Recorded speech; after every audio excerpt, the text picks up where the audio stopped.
Radhe Krishna everyone. आज हम बात करते हैं केतु ग्रह की। केतु ग्रह जब प्रथम भाव में मिथुन लगन में होंगे तो किस प्रकार से फल प्रदान करेंगे वो समझते हैं। केतु ग्रह किन नक्षत्रों में होंगे तो कैसा फल देंगे। जैसे मिथुन राशि में या तो मृगशिरा नक्षत्र में या पुनर्वसु नक्षत्र में या फिर ये होंगे आद्रा नक्षत्र में। इन नक्षत्रों में कैसा फल देंगे वो भी जानेंगे। तो बात करते हैं हम केतु ग्रह की प्रथम भाव की कि इनसे संबंधित होकर हम क्या देखते हैं। उसके बाद बात करेंगे मिथुन लगन में प्रथम भाव में केतु का फल। उसके बाद ये किन नक्षत्रों में हो तो कैसा फल देंगे और अगर ये बुरा फल दे तो क्या रेमेडीज होगी। इस तरह से हम चलेंगे। तो जब हम बात करते हैं केतु ग्रह की तो केतु ग्रह एक डिटैचमेंट का कारक माना जाता है। मुख्य रूप से लोग इसे डिटैचमेंट का ग्रह मानते हैं। ये ज्योतिष जो ग्रंथ हैं उसमें दुखों का कारक ग्रह माना गया है। तमोगुणी ग्रह, मलिन, दीनहीन, फकीर, इस तरह से शब्द लिखे गए हैं।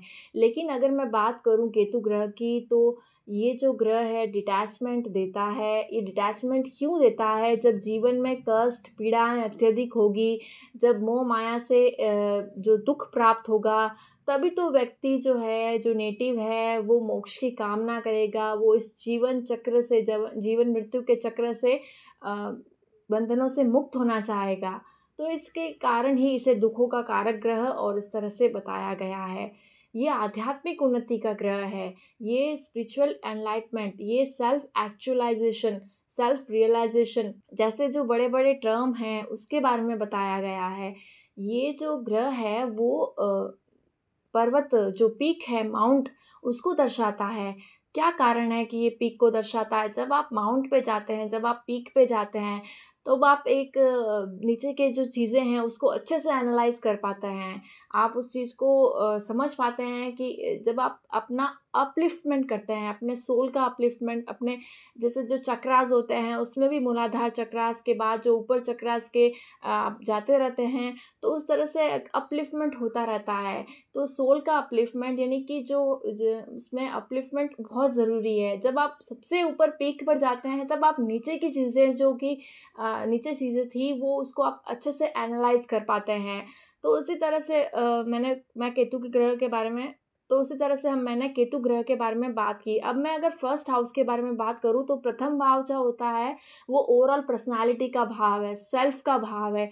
यानी कि जो फिजिकल एट्रीब्यूट्स हैं वो, और उसके साथ साथ साइकोलॉजिकल एट्रीब्यूट्स भी, यानी कि कद काठी वर्ण आकृति के साथ साथ स्वभाव भी देखा जाता है प्रथम भाव से। समाज कैसे देखता है जातक को वो देखा जाता है प्रथम भाव से। ये मस्तिष्क है।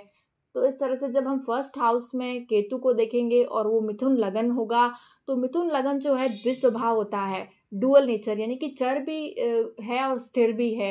यानी कि चेंजेस भी देखे जा सकते हैं और स्टेबिलिटी भी देखी जा सकती है। तो जब हम मिथुन लगन में फर्स्ट हाउस में केतु ग्रह को देखेंगे तो यहाँ पर सबसे इम्पॉर्टेंट होता है एक चीज़ कि केतु जहाँ जिस भाव में बैठते हैं उस भाव से संबंधित चीज़ों की तरफ जातक ओवर कॉन्शियस होता है, ओवर प्रोटेक्टिव होता है। अगर सेकंड हाउस में है तो धन को लेकर ओवर प्रोटेक्टिव होगा, अगर पंचम भाव में है तो संतान को लेकर के ओवर प्रोटेक्टिव, ओवर कॉन्शियस होगा।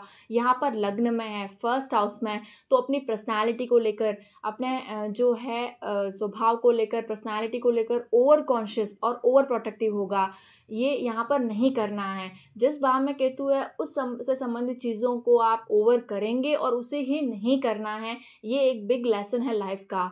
तो ये चीज़ें हैं तो आप अपने बारे में लेकर ओवर ज़्यादा ना सोचें। ओवर कॉन्शियस हैं, ओवर प्रोटेक्टिव है, हर समय ये सोच रहे हैं कि समाज क्या कह रहा है, क्या देख रहा है। नहीं, यहाँ पर आपको सेल्फ को ज़्यादा नहीं करना है, लेना नहीं है, बल्कि अपनी स्पिरिचुअलिटी की तरफ ज़्यादा जाना है, आध्यात्मिकता की तरफ ज़्यादा जाना है। इस तरह से देख सकते हैं। जब हम बात करते हैं यहाँ पर तो डिस्पोजिटर बहुत इंपॉर्टेंट होते हैं, केतु और राहु। केतु और राहु ग्रह दोनों मायावी ग्रह है, यानी कि छाया ग्रह है। और अगर देखें तो ये जो है ग्रह वो एक जो केतु राहु ग्रह पास्ट लाइफ कार्मिक बॉन्डेजेस को ज़्यादा बताता है, यानी कि पूर्व जन्म से संबंधित ये चीज़ें जो हैं जुड़ी रहती है। तो इनके जो डिस्पोजिटर होते हैं, इनकी जो पोजीशन होती है वो बहुत मैटर करती है। तो डिस्पोजिटर यानी कि ये जिस हाउस में बैठे हैं उस हाउस में कौन सा साइन आ रहा है, कौन सी राशि आ रही है और उस राशि के स्वामी कैसे बैठे हैं कुंडली में। यहाँ पर मिथुन लगन है, यानी कि बुध जो है यहाँ पर केतु के डिस्पोजिटर हुए। मरकरी ये कहाँ पर है, इनकी पोजीशन कैसी है, इनकी पोजीशन के हिसाब से बहुत कुछ डिफाइन होगा कि ये अच्छा फल देंगे या बुरा फल देंगे। अगर मैं बात करूं कि जो बुध ग्रह है वो कॉन्शियसनेस का कारक है, वो जो कारक है याददाश्त का, वाणी का, इन सब का कारक है। तो ये इन चीज़ों में आपको अच्छा फल देगा। आपकी याददाश्त अच्छी होगी, मेमोरी पावर अच्छी होगी, स्पीकिंग स्किल अच्छी होगी। और अगर यहाँ पर जो बुध ग्रह है वो नेगेटिव प्रभाव में है, नेगेटिव ग्रहों के साथ है या पाप ग्रह के साथ, या किसी भी तरह से ये ऐसी राशि में बैठे हैं, जैसे ये मीन राशि में बैठे हैं या ऐसी राशि में बैठे हैं जहाँ पर ये अपना अच्छा फल नहीं दे पा रहे हैं, तो यहाँ पर आप नेगेटिव देख सकते हैं ट्रेड्स को। जैसे कि याददाश्त अच्छी नहीं रहना, या कोई स्पीच डिफेक्ट होना, स्लरिंग होना, स्टैमरिंग होना, हकलाना, तुतलाना, ये सारी चीज़ें जो स्पीक्स डिफेक्ट्स है वो देखा जा सकता है। वहीं बात करें तो यहाँ पर ये अच्छे होने पर एक अच्छी एनालिटिक जो विश्लेषण क्षमता देते हैं, एनालिटिक करने की, क्रिटिकल एनालिसिस अच्छे से करते हैं। ये इनकी ग्रास्पिंग पावर बहुत अच्छी होती है, इनका जो अंडरस्टैंडिंग लेवल है बहुत अच्छा होता है। जो कोग्निटिव, जो संज्ञानात्मक जिसे कहते हैं, कोग्निटिव संबंधी जो प्रोसेस होता है, ब्रेन का जो प्रोसेस होता है, वहाँ पर बुध ग्रह के अच्छे होने पर बहुत अच्छा से फल देता है। जब ये केतु ग्रह भी अच्छे यहाँ पर रिजल्ट देंगे तो ये कॉन्शियस लेवल पर, सबकॉन्शियस लेवल पर एक अच्छा इन्हें इंट्यूशन मिलेगा। ये जो कार्य करते हैं उसमें प्राउड फील करते हैं।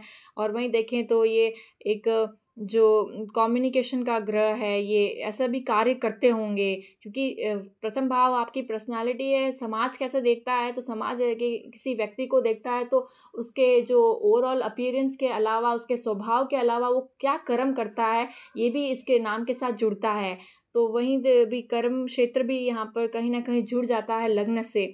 तो यहाँ पर बहुत ज़्यादा देखा जा सकता है ये आगे होकर, आगे बढ़ कर के काम करते हैं, खुद लीड करते हैं कार्य को और दूसरों को भी गाइड करते हैं जब बुध ग्रह अच्छा होता है। एडवाइस इनके लिए यही होगा कि ये मेडिटेशन करें। अगर कैसे भी कोई प्रॉब्लम है, यानी नेगेटिव भी फल दे रहे हैं कहीं बार, तो आप मेडिटेशन का साथ ले सकते हैं। केतु ग्रह जो है स्वाभाविक रूप से आध्यात्मिक उन्नति उन्हीं को देता है जो ध्यान करते हैं, जो सारी चीज़ों को सारे जो सेंसेस हैं दूसरे, जैसे कि जो राहु ग्रह से जुड़े हैं, देखने की क्षमता, सुनने की क्षमता और सूंघने की क्षमता, चखने की क्षमता, इन सारे सेंसेस पर कंट्रोल होता है। और वो कब होता है, जब ध्यान बढ़ता रहता है, मेडिटेशन होता है, यानी कि ये सारे सेंसर्स पर कंट्रोल। यहाँ पर जो जेमिनी का, जैसे मिथुन लगन का एक डुअल नेचर पर्सनालिटी है, तो ये यहाँ पर बुध की राशि होने के कारण स्पेशली कन्या राशि में ये अत्यधिक चाणक्य वाला एटीट्यूड बताएगा, लेकिन कई बार मिथुन राशि में भी बताता है कि या तो ये चाणक्य की तरह एटीट्यूड रखेंगे जब बुध ग्रह बहुत ही अच्छा फल देंगे, कन्या राशि के होंगे कुंडली में या बहुत अच्छे फल देंगे, तब चाणक्य की तरह एटीट्यूड होगा, स्मार्टनेस, और कभी कभार एक फनी व्यंग्य करना या ऐसा भी एटीट्यूड देखा जा सकता है। वहीं बात करें तो ये रूट लेवल पर जाकर चीज़ों को जड़ों पर जाकर भी समझते हैं। केतु माउंट है तो केतु माउंट की पीक है, तो केतु रूट भी है, यानी कि इस तरह से ये चीज़ें जुड़ी हुई है। तो अगर आप देखें तो दशा, अंतरदशा, महादशा में केतु की आए तो थोड़ा बहुत प्रॉब्लम्स देखी जा सकती है। जो आप सेल्फ इमेज को लेकर अगर ओवर प्रोटेक्टिव होते हैं, सोसाइटी क्या समझ रही है, तो नेगेटिव रिजल्ट देखे जा सकते हैं, वरना ये ओवरऑल ठीक रहेगा। वहीं बात करें हेल्थ इश्यूज से, तो जैसे मैंने कहा कोग्निटिव प्रोसेस के संबंधित कुछ भी हो सकता है, मेमोरी, याददाश्त, या मस्तिष्क को दर्शाता है तो मस्तिष्क पर कोई चिन्ह, चोट के निशान, या फिर गले से संबंधित रोग देखे जा सकते हैं। वहीं बात करें तो यहाँ पर हेल्थ इश्यूज़ में स्लरिंग, स्टैमरिंग, ये सारी चीज़ें और देखी जा सकती है। मरकरी का बहुत ज़्यादा रोल देख सकते हैं, सर पर चोट या गले से संबंधित रोग जो कि देखा जा सकता है। अगर केतु ग्रह आपको कैसे भी एक नेगेटिव प्रभाव देते हैं तो यहाँ पर मेडिटेशन सबसे अच्छा उपाय। उसके बाद में कोई जो मंदिर है जो पीक पर है, माउंट पर है, वहाँ पर जाना और भगवान गणेश के आप उपासना कर सकते हैं, उनके दर्शन कर सकते हैं। और इस तरह से आप ट्रैवल कर सकते हैं होली प्लेसेस पर, यानी कि कोई मंदिर उधर जा सकते हैं। वहीं बात करें अगर हम और तो ध्वजा भी है केतु, यानी कि कार्य को पूर्ण करना, कंप्लीश करना और अपने झंडे गाड़ना। तो ध्वजा से संबंधित करके भी केतु को देखा जा सकता है, जो अपने आप में एक रिप्रेजेंटेशन है कि ये बता रहा है, चिन्ह है, ध्वजा एक चिन्ह है, तो और कार्य की पूर्णता को भी दर्शाता है। तो इस तरह से देख सकते हैं। वहीं अगर हम बात करें नक्षत्रों की, तो यहाँ पर केतु ग्रह या तो मृगशिरा नक्षत्र में होंगे या आद्रा नक्षत्र में, और या फिर ये होंगे पुनर्वसु नक्षत्र में। ये आप किसी भी ऐप से देख सकते हैं। आप डिटेल्स डालते हैं, जो ग्रहों की सीरीज आती है उनके सामने उनके नक्षत्र लिखे हुए होते हैं।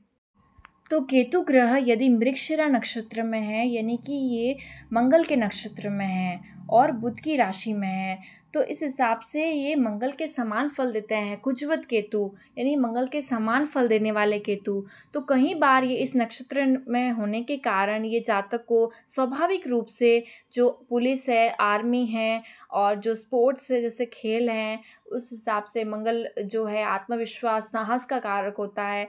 तो ये इसमें इंटरेस्ट दे सकते हैं।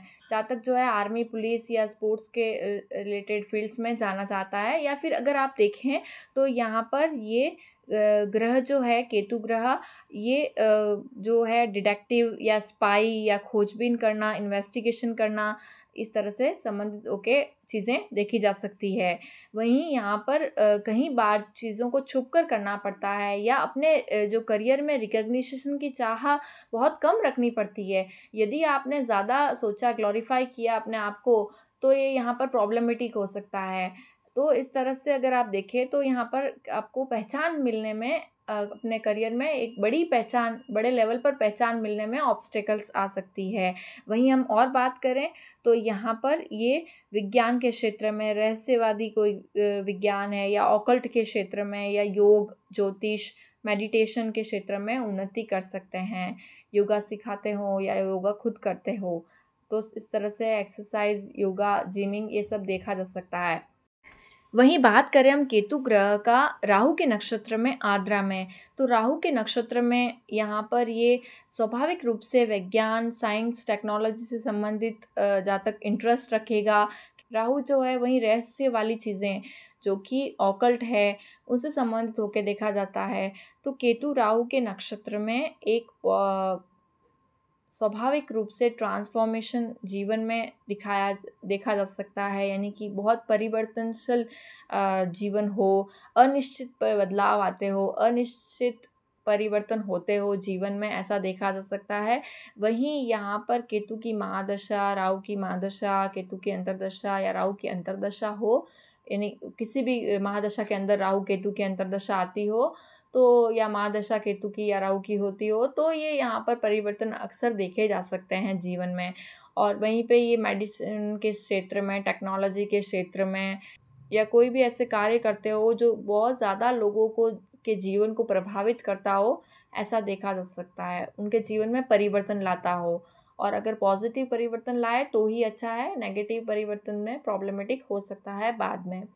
तो उसी तरह से यहाँ पर आद्रा नक्षत्र में, राहु के नक्षत्र में केतु कैसा फल देता है ये जाना। अब हम बात करते हैं पुनर्वसु नक्षत्र की। केतु जब पुनर्वसु नक्षत्र में होता है तो गुरु के नक्षत्र में है। यहाँ पर 3 चरण ही पुनर्वसु नक्षत्र के अंतर्गत आते हैं। यदि 3rd चरण में केतु है यहाँ पर, तो ये बहुत ही ज़्यादा इस चीज़ें शो करेगा, क्योंकि ये नवमांश कुंडली में जाकर के फिर से ये मिथुन राशि में ही जाएंगे। तो जब हम बात करते हैं केतु ग्रह का पुनर्वसु नक्षत्र में, तो एक आध्यात्मिक रूप से उन्नति देता है, स्वाभाविक रूप से आध्यात्मिकता की तरफ झुकाव होता है, अपने धर्म के प्रति झुकाव होता है, अपने धर्म की रक्षा के प्रति कट्टरता देखी जा सकती है ऐसे लोगों में। वहीं बात करें और, तो ये जो है टीचर हो सकते हैं, प्रीचर हो सकते हैं, ये जो है रास्ता दिखाते हो, मार्गदर्शन दिखाते हो, काउंसलर हो सकते हैं। ये कुछ ऐसे सब्जेक्ट को टीच कर सकते हैं जैसे कि जो टेक्नोलॉजी से संबंधित हो, टेक्नोलॉजी या मैथमेटिक्स हो, ऐसे कॉम्प्लिकेटेड सब्जेक्ट्स को भी ये बहुत ही स्वाभाविक रूप से, आसानी रूप से टीच कर देते हैं, आसानी रूप से पढ़ा देते हैं। तो ये देखा जा सकता है। वहीं कहीं पर सेवा करते हुए, जैसे कि नशा मुक्ति केंद्र हो, या इस तरह से देखा जा सकता है। वहीं हम और बात करें तो ये इन्होंने किताबें लिखी हो, या कुछ स्पीच करके इन्फ्लुएंस करते हो लोगों को, ज़्यादा लोगों को, जनमानस को, ऐसा देखा जा सकता है। ये रूट लेवल पर जाकर के ज्ञान को प्राप्त करने की इनके अंदर इच्छा होती है, डीप लेवल में जाकर के हर चीज़ को समझने की इच्छा होती है। तो इस तरह से आप ऐसे कोई भी क्षेत्र में लोगों को देख सकते हैं और इस क्षेत्रों से जुड़े हुए कार्य करते हुए या इनके आसपास कार्य करते हुए ऐसा पाया जाता है। तो आज हमने बात की केतु ग्रह का ये सारे जो तो आज हमने बात की केतु ग्रह मिथुन राशि में लग्न में कैसा फल देते हैं और आद्रा पुनर्वसु या मृगशिरा नक्षत्र में कैसा फल देते हैं। अगर आपने इसे रिलेट किया है तो लाइक शेयर सब्सक्राइब करिएगा। राधे राधे।